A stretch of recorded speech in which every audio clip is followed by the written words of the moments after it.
दोस्तों, आज हम जितेंद्र और शोभना कपूर की शादी के बारे में जान लेते हैं। जितेंद्र और शोभना कपूर की शादी को 50 साल हो गए। 70 और 80 के दशक में हिंदी फिल्म इंडस्ट्री पर राज करने वाले जितेंद्र की पत्नी शोभा कपूर के साथ एक परी कथा जैसी प्रेम कहानी है।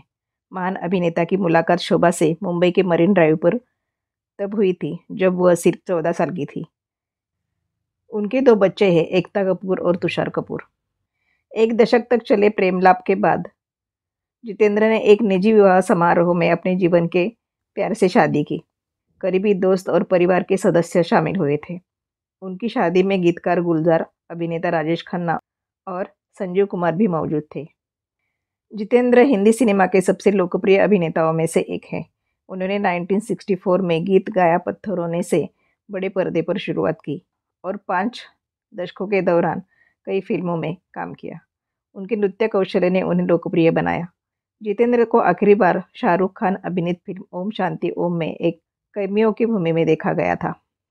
जितेंद्र पारिवारिक कंपनी बालाजी टेलीफिल्म और इसकी सहायक डिजिटल मनोरंजन सेवा आर्ट बालाजी के मालिक है।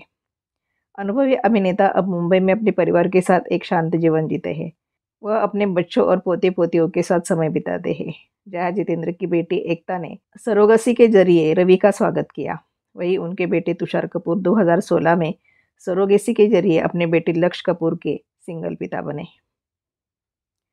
शोभा सिप्पी मां 14 साल की थी जब उनकी मुलाकात जितेंद्र से हुई। ये दोनों एक दूसरे को पहली नज़र में ही भा गए थे, लेकिन दोनों के बीच बात प्यार तक न पहुंच सकी। पहली मुलाकात के बाद शोभा और जितेंद्र दोनों अपनी अपनी जिंदगी में आगे बढ़ गए। मीडिया रिपोर्ट्स के मुताबिक शोभा एयरलाइन में काम करने लगी थी, वहीं जितेंद्र फिल्मों में करियर बनाने में जुट गए थे। फिल्मों में काम करने के दौरान जब जंपिंग जैक की नज़दीकियाँ उनकी को आर्ट्स से बढ़ने लगी और उनका नाम कभी श्रीदेवी तो कभी रेखा के साथ जुड़ने लगा। ड्रीम गर्ल हेमा मालिनी संग तो बात शादी तक जा पहुंची थी। जब हेमा मालिनी और जितेंद्र की शादी तय हुई थी, उस वक्त हेमा मालिनी धर्मेंद्र से प्यार करती थी और इस जोड़ी ने परिवार के दबाव में आकर शादी के लिए हाँ कर दी थी। ऐसे में अगर जितेंद्र और हेमा मालिनी की शादी में धर्मेंद्र मसीहा बनकर नहीं पहुंचते तो शोभा सिप्पी संग एक्टर की लव स्टोरी का दुखद अंत हो जाता था। धर्मेंद्र ने ड्रीम गर्ल हेमा मालिनी संग जितेंद्र की शादी तोड़वा शोभा कपूर संग उनके रिश्ते को मुकम्मल करने में एक्टर की काफ़ी मदद की थी, लेकिन बावजूद इनके दोनों की प्रेम कहानी आसान नहीं थी। जहां एक तरफ हिम्मत वाला एक्टर का परिवार उनकी शादी के खिलाफ था, तो वहीं दूसरी तरफ उनकी फिल्में भी बॉक्स ऑफिस पर एक के बाद एक फ्लॉप होती जा रही थी। इंडस्ट्री में काफ़ी संघर्ष के बाद आखिरकार उनकी किस्मत का दरवाज़ा खुल गया और उन्हें फिल्म विदाई में कास्ट कर लिया गया। एक्टर की पिछली फिल्मों का ट्रैक रिकॉर्ड तोड़ते हुए विदाई ने बॉक्स ऑफिस पर शानदार प्रदर्शन किया था। इस फिल्म की सफलता के बाद जितेंद्र ने 31 अक्टूबर 1974 को अपनी गर्लफ्रेंड शोभा सिप्पी से शादी कर ली थी। कभी 100 रुपये के लिए 6 महीने तरसते रहे जितेंद्र, आज है करीब 1600 करोड़ की संपत्ति के मालिक। ऐसे पलटी किस्मत। दिग्गज एक्टर जितेंद्र इन दिनों एक सफल जिंदगी जी रहे हैं। उन्होंने 60 से 90 के दशक तक हिंदी फिल्म इंडस्ट्री में अपनी धाक जमाए रखी और लगातार सक्सेसफुल फिल्में दी। लेकिन इस सक्सेस को पाने के लिए जितेंद्र ने कड़ी मेहनत की है। आज भले ही जितेंद्र के पास करोड़ों की संपत्ति हो, लेकिन कभी वह सिर्फ 100 रुपये में काम किया करते थे। बॉलीवुड की टॉप एक्ट्रेस के साथ सिल्वर स्क्रीन पर जबरदस्ती केमिस्ट्री शेयर करने वाले जितेंद्र अपनी खास ड्रेसिंग सेंस के लिए मशहूर रहे थे। जितेंद्र ने अपने फिल्मी करियर में करीब 121 हिट फिल्में दी। उनकी जोड़ी रेखा, हेमा मालिनी, श्रीदेवी, जया प्रदा के साथ पसंद की गई। उन्होंने 60 से लेकर 90 के दशक लगभग हर लीडिंग एक्ट्रेस के साथ काम किया। एक वक्त ऐसा था कि जितेंद्र इंडस्ट्री की सफलता का दूसरा नाम बन गए थे। शानदार डांस की वजह से जंपिंग जैक के नाम भी वो मशहूर हुए, लेकिन सफलता पाने के लिए जितेंद्र ने बहुत संघर्ष किया है। लेकिन पहली फिल्म के लिए उन्हें मात्र 100 रुपये मिले थे, वो भी 6 महीने इंतजार करने के बाद। जितेंद्र का असली नाम रवि कपूर है। शुरुआती दौर में मुंबई के चौल में रहा करते थे। जितेंद्र के पिताजी और चाचा दोनों ही फिल्मों में ज्वेलरी सप्लाई करने का काम करते थे।